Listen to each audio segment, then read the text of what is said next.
자, 우리 앞에 보이는 거는 이제 돌을 담쟁이 넝쿨이라 그래요. 담을 잘 타고 올라간다 그래서 이름이 이제 담쟁이 넝쿨이라 그러는데, 이제 이게 이제 실험을 한 일이 있습니다. 어떻게 실험을 했느냐 하면은, 아이들의 성질이 자꾸 나빠지고 그냥 옳지 않은 일로 자꾸 빠지고 진짜 공부를 해서 자기가 앞으로 출세할 길을 가야 되는데, 거기까지는 아이들은 생각을 못하고 쉬고 싶고 놀고 싶고 그 생각밖에 없지요. 부모님들을 학교에서 이제 보내가지고 저 살들을 기다리고 있는데, 그래서 이제 그런데 이 푸른 벽을 보고 자라는 공부는 이제 그 전에 어떤 일이 있냐면, 그 학생들의 성품을 어떻게 어느 쪽이 더 유리한가, 더 편안한가, 아이들 심정은 어떤가, 이거를 이제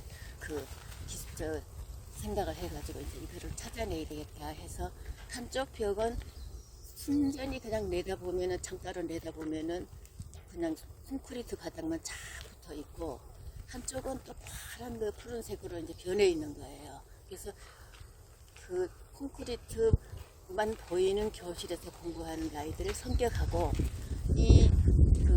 담쟁이 넝쿨이 확 차이는 푸른 벽을 보고 공부를 하는 학생들하고 성품을 한번 우리 이제 판별을 해봤어요. 실험을 해봤어요. 근데 99.8%가 진짜 이 푸른 벽을 보고 공부하는 아이들이 아주 온순하고 안정된 심정이고, 그 콘크리트 담벼락만 보고 있는 학생들은 난폭한 거예요. 그래서 거기서 이제 벗어나온 게 뭐냐면은, 더 이상 이제 방출한 거는 작은 음악을 틀어줍니다. 콘크리트 나뭇잎이 있는 데는.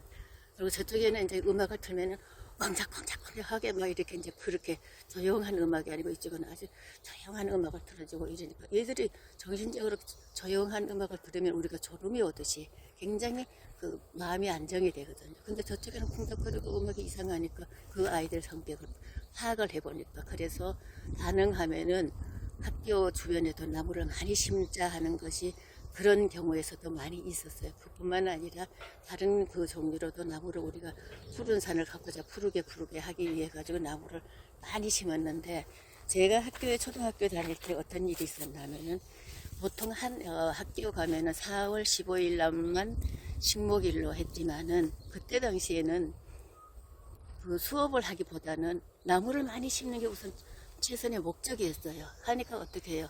공부는 1시간이나 2시간이나 하고 그냥 산으로 한 사람 앞에 모묘걸 20개씩 분배를 해줘요. 분양을 다 해줘요. 그래서 빨리 심는다고 먼저 가지는 못하는데, 심고 있으면 어떤 마음이 인정 좋은 사람은 또 이제 옆에 친구들 것도 좀 뺏어도 하는데, 어떤 데는 너무 험한 데를 갖다 붙여가지고 나무를 심으라고 하면, 이게 땀은 죽도록 흘려도 나무를 심기가 어려운 곳이 있었어요. 산사태가 나고 이러기 때문에. 그래서 우리가 그런 나무를 많이 심었고, 식목일 날만 심지 않았어요. 여기 지금 이쁜 곤충이 하나 내려오네요. 이름은 책으로 뒤져봐야지. 여기 박작대고 한번 보면은 아주 파란 옷을 이쁘게 반짝거리고 입었네. 이제 개미 종류인데, 이제 그거를 찾아봐야 되겠네요. 네. 그렇게 학생들의 성품을 이제 거기서 판별을 했습니다.